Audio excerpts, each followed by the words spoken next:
যে কোনো দিনে যখনই হালকা ফুলকা কিছু খেতে মন চাইবে এইরকম একটা টেস্টি আর হেলদি রেসিপি বানিয়ে দেখতে পারেন। আশা করছি ভালো লাগবে। এটা বাচ্চাদের টিফিনের জন্য হোক বা অফিসের লাঞ্চ বক্সে, আবার রাতের ডিনারের জন্যও আপনারা তৈরি করে নিতে পারবেন মাত্র 10 মিনিটের মধ্যে। না কোনো রকম আটা ময়দা কিছু লাগবে, আর খুবই চটজলদি তৈরি হয়ে যায় দারুণ একটা হেলদি টিফিন রেসিপি। তো নমস্কার বন্ধুরা, আমার নতুন একটা রেসিপিতে আবারও সবাইকে স্বাগত জানিয়ে শুরু করছি। তাহলে চলুন দেখে নেওয়া যাক আজকের রেসিপি। আজকের এই টিফিন রেসিপিটা তৈরি করার জন্য প্রথমেই আমি নিয়ে নিচ্ছি হাফ কাপ মতো এখানে সুজি, আর এর মধ্যে অ্যাড করে দিচ্ছি 2 টেবিল স্পুন বেসন। বেসনটা অবশ্যই করে দেওয়ার চেষ্টা করবেন, এতে বাইরের অংশটা খুবই ক্রিস্পি হবে। এবার দিয়ে দিলাম এর মধ্যে স্বাদ মতো লবণ। এখন এই শুকনো উপকরণগুলোকে ভালো করে মিশিয়ে নেব। দেখুন বেসনের মধ্যে অনেক ছোট বড় দানা অংশ থেকে যায়, তো এগুলোকে কিন্তু ভালো করে ভেঙে নিতে হবে, না হলে জল দেওয়ার সাথে সাথে এগুলো না একদমই মিশতে চায় না।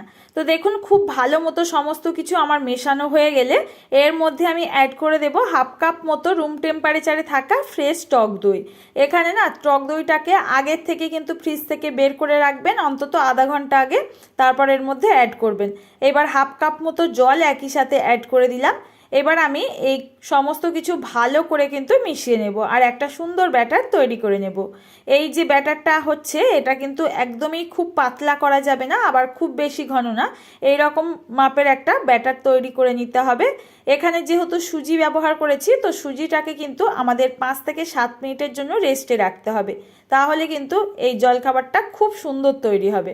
তো দেখুন এইভাবে মিশিয়ে নেওয়ার পর জাস্ট আমি ঢেকে 5 থেকে 7 মিনিট রেখে দিচ্ছি। তো এখন বন্ধুরা ফিরে আসলাম 5 থেকে 7 মিনিট পর, আর দেখুন ব্যাটারের ঘনত্ব কিন্তু অনেকটা গাঢ় হয়ে গেছে। এখন আবারও কিন্তু ভালো করে একটুখানি ফেটিয়ে নেব। এই না টিফিনটা তৈরি করার জন্য না কোনো রকম বেকিং পাউডার না বেকিং সোডা কিচ্ছু ব্যবহার করবেন না, যতটা হেলদি থাকে এইভাবে তৈরি করবেন। ব্যাটারটা মেশানোর পর এর মধ্যে হেলদি করার জন্য বেশ কিছু বাঁধাকপি কুচি, টমেটো কুচি, ধনিয়া পাতা কুচি আর একটু পেঁয়াজ কুচি অ্যাড করলাম।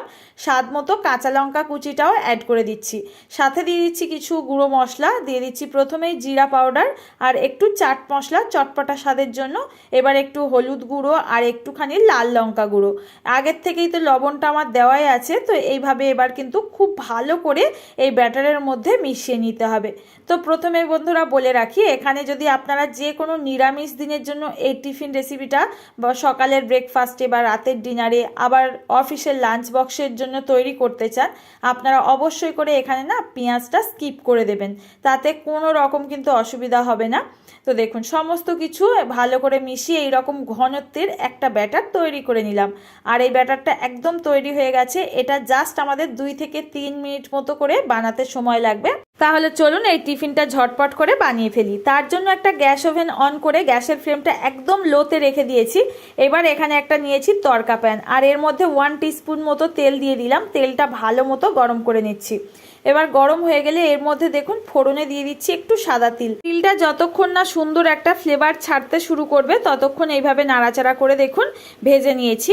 এবার এর মধ্যে থেকে সুন্দর একটা ফ্লেভার ছাড়তে শুরু করেছে। এই পর্যায়ে এখানে এই রেডি করে রাখা ব্যাটারের মিশ্রণ দিয়ে দেব। এখানে কিন্তু খুব বেশি পরিমাণে দেওয়া যাবে না, তাহলে ভেতরের অংশটা কাঁচা থেকে যাবে।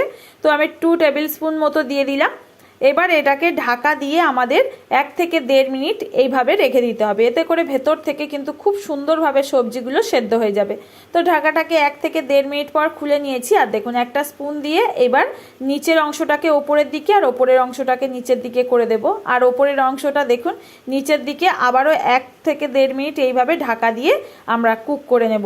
এখন ঢাকাটাকে খুলে নিয়েছি, আর দেখতেই পাচ্ছেন কতটা টেস্টি আর হেলদি একটা জলখাবার তৈরি হয়ে গেল সকালের টিফিনের জন্য, আবার বাচ্চাদের স্কুল টিফিন, অফিসের লাঞ্চ বক্স, এমনকি রাতের ডিনারে যখনই রুটি তরকারি এগুলো বানাতে একদম মন চাইবে না, আপনারা ঝটপট কিন্তু এই জলখাবার রেসিপিটা তৈরি করে নিতে পারেন। তো দেখুন আবারও কিন্তু সেম পদ্ধতিতে সামান্য একটুখানি তেল গরম করে নেওয়ার পর এখানে সাদা তিল দিয়ে দিলাম, আর তিলটা না অবশ্যই করে দেওয়ার চেষ্টা করবেন, তাহলে এর ফ্লেভারটা দুর্দান্ত আসে। আবারও পরিমাণ মতো এখানে ব্যাটারটা দিয়ে দেব। ঢাকা দিয়ে 1 থেকে 1.5 মিনিট একটুখানি রেখে দেওয়ার পর এটাকে উল্টো দিক করে আবারও কিন্তু কিন্তু সেম পদ্ধতিতে এগুলোকে ভেজে নিতে হবে। আর কত সামান্য তেলে দেখতেই পাচ্ছেন কত লোভনীয় একটা রেসিপি তৈরি হয়ে যাচ্ছে। প্রত্যেক দিন না একঘেয়ে রুটি তরকারি রুটি পরোটা এগুলো খেতেই ভালো লাগে না, আপনারা স্বাদের বদল আনতে এই রেসিপিটা ট্রাই করে দেখতে পারেন। আশা করছি আপনাদের কাছেও ভীষণ ভালো লাগবে। তো দেখুন এখানে কিন্তু আমার বড় মাপের এইরকম টিফিন 5টা তৈরি হয়ে গেছে। এটা বানিয়ে আপনারা যে কোনো চাটনি সস রায়তা যে কোনো কিছুর সঙ্গে পরিবেশন করতে পারবেন, খেতে দুর্দান্ত হয়। আপনাদের কাছে রেসিপিটা কেমন লাগলো বন্ধুরা জানাতে কিন্তু একদম ভুলবেন না। ভালো লাগলে রেসিপিটি ফ্রেন্ড ও ফ্যামিলির কাছে শেয়ার করে দিতে পারেন। আর আমার ইউটিউব চ্যানেল থেকে নতুন বন্ধুরা কেউ দেখে থাকলে চ্যানেলটি সাবস্ক্রাইব করে পাশে থাকবেন। আর পেজ থেকে দেখলে পেজটিকে ফলো করে নেওয়ার জন্য অনুরোধ রইল। অবশ্যই একটা লাইক করে রাখবেন পরের রেসিপি দেখার জন্য। আজ তাহলে এই পর্যন্ত, দেখা হবে নতুন কোনো রেসিপিতে। ততক্ষণ সবাই ভালো থাকবেন, সুস্থ থাকবেন। ধন্যবাদ।